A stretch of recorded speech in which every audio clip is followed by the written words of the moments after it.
Thank you very much, Sir Henry, for that introduction. Thank you to the Prisoners of Conscience Fund for inviting me here, and as Sir Henry says, for the very constructive and positive relationship that we have at English Pen with the fund, which helps us as a writers' organisation to support those writers in countries like Iran, Burma, China, Cuba, and elsewhere around the world where the freedom to write is far from taken for granted. Those countries seem to be becoming more and more, and the freedom to write, the freedom of speech, a value which many of us think of as an inalienable birthright, certainly in this country, something we're proud of to think of as part of our traditional liberties dating back 800 years, that freedom is far from something that we can be complacent about, even in this country, and certainly not in Iran. PEN was founded here in London in 1921, but very rapidly grew into an international writers' association. There are now 144 centres in more than 100 countries around the world. There is an Iranian PEN centre, many of you may know of it, but it's not in Iran for obvious reasons. It has to be based in exile in Europe. And what links all of our members around the world, who are writers, publishers, agents, booksellers, journalists, others who are engaged professionally with literature, is this commitment to the universal value of freedom of speech. Now that universalism, that crucial universalism, is something which has been chipped away at consistently since the publication of the Universal Declaration of Human Rights in 1948, where it was proclaimed as one of the highest aspirations of the common people. Freedom of speech is Article 19 of the Universal Declaration, but even in the preamble to that incredibly important text, it's defined as something, and this is in the wake of the Second World War, in the wake of the Holocaust, in the wake of the suppressions of the 1930s, and it was very obvious to the world community at that point that without freedom of speech, none of those other abuses and grotesque violations of our fundamental rights can be prevented. And so in 1948, that mission seemed very clear, and there seemed to be universal support for the principle of freedom of speech. Now that picture has changed dramatically in the 60 years since that moment, and actually no greater change really has taken place than occurred in the crucial months which were discussed already in that very moving film. And I must say thank you to Masood and Shokafe for being here today and giving us the chance to see that incredibly powerful, moving piece of work. But what was happening in that period in Iran has enormous significance, both for the people of Iran today, but also for the world community. Because what the Ayatollah did at that same time, partly, I think, in order to distract attention from the human rights violations which were taking place, but also in a perverse but strangely successful way to build support for the idea of censorship, was to declare a fatwa, not against the people of Iran, not against dissidents within Iran who were protesting on the streets, but against a British Indian writer who in this month, 21 years ago, just as that uprising was taking place, published a book here in London, a book called The Satanic Verses, a book which, among many other things, is primarily a savage attack on Britain, not on Islam, not on Muhammad, not on core faiths, core aspects of the Muslim faith, but actually on Thatcher's Britain and its immigration policies. Anyone who actually reads the book will see it's an indictment of this country.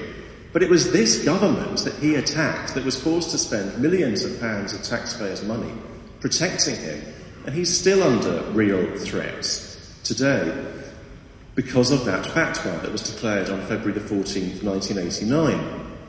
A kind of Valentine's Day present of the strangest kind, or others have described it as the worst book review a writer ever received. The fatwa led to deaths. Rushdie, fortunately, is still with us, but his Japanese translator was killed, his Norwegian publisher was attacked. Many others died, actually, in the course of protests against the book in India and Pakistan. And in this country, the Muslim Association of Britain attempted to bring a private case for prosecution, for blasphemy, against Rushdie. It failed because at that time it was deemed that the blasphemy laws did not protect religions other than Christianity. In fact, it was established that the blasphemy laws only protect the Church of England. Several years later, the Labour government, in its wisdom, decided to change that situation, to move towards a state where the feelings, the sensibilities of all religions were protected from so-called abuse or offence, and they drafted a Religious Hatred Act to that effect. Now, at Penn, and at many other organisations, we felt that this act set a very, very dangerous precedent, because it actually seemed to give legislative force in the United Kingdom, in one of the homes of civil liberties, to the very principle that the Ayatollah embodied in his fatwa, to the principle that to offend someone's religious beliefs is a crime. And it was very clear that if the Act in its original form had become law, that Salman Rushdie, other writers like Gurpreet Bhatti, who wrote a play about the Sikh religion in Britain, Monica Ali, who wrote a novel, Brick Lane, about the Bangladeshi community in Tower Hamlets, the authors of Jerry Springer the Opera, a play which satirises Christianity, any of these authors could potentially have faced prison sentences as a consequence of the offence that they would cause to members of those faiths. Now, in that respect, I feel that the fatwa 15 years later had almost borne fruit in the deepest way when Western liberal states were starting to enact the same kind of attitudes that were coming out of Iran as a response and as a distraction from what was happening at the end of the 1980s. The globalisation of censorship really was starting to become a reality. Fortunately, we were able to campaign against that bill and to secure some very important amendments to it, which limit the offence dramatically, make it very clear that an offence only takes place where someone actually incites violence. Anything else, however provocative, however offensive we may find it, we may wish to argue with it, we may wish not to listen to it, not to read it, but we don't lock writers up for what they say or write or what they believe. Nonetheless, something very important has changed, and I think what was most worrying was that many liberals in this country, in Canada, in the United States, elsewhere, to varying degrees seemed to come out against Salman Rushdie and seemed to support the idea that free speech is not a universal value, that free speech is something which can be negotiated, which perhaps you have to be on good behaviour, perhaps free speech is a duty more than it is a right or a freedom, that you have to earn free speech by being a good citizen, not that free speech is something which is there as the very oxygen of democracy because it lets in air, because it allows people to say things which are shocking, which may be upsetting, but which can bring about change. Because I don't think that the people who benefit from censorship are the disempowered or the voiceless or the minorities, women, children, the old, the gay. These are not the beneficiaries of censorship. The people who benefit from censorship are the people who are in power, whether that's in Iran, in London, in America, in Zimbabwe, in Uzbekistan, in Moscow, in Mexico, wherever it may be. And the more that we collude in this reduction of the public sphere and this reduction of what we define as free speech, I think the more dangerous waters we move into. So I feel absolutely in awe of the campaigners we saw in the film. I'm in awe of many of you here today who I know have campaigned, have paid the price, and continue to campaign on the front line for fundamental freedoms in Iran.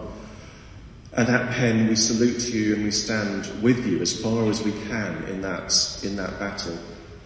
I just want to remind all of us that this battle is not confined to Iran, but that those events in 1988 and 1989 had far-reaching consequences for citizens all over the world. And we have to remember that free speech is a universal value, an inalienable right, not something which we earn, but something which we are born with and which we sacrifice at our peril.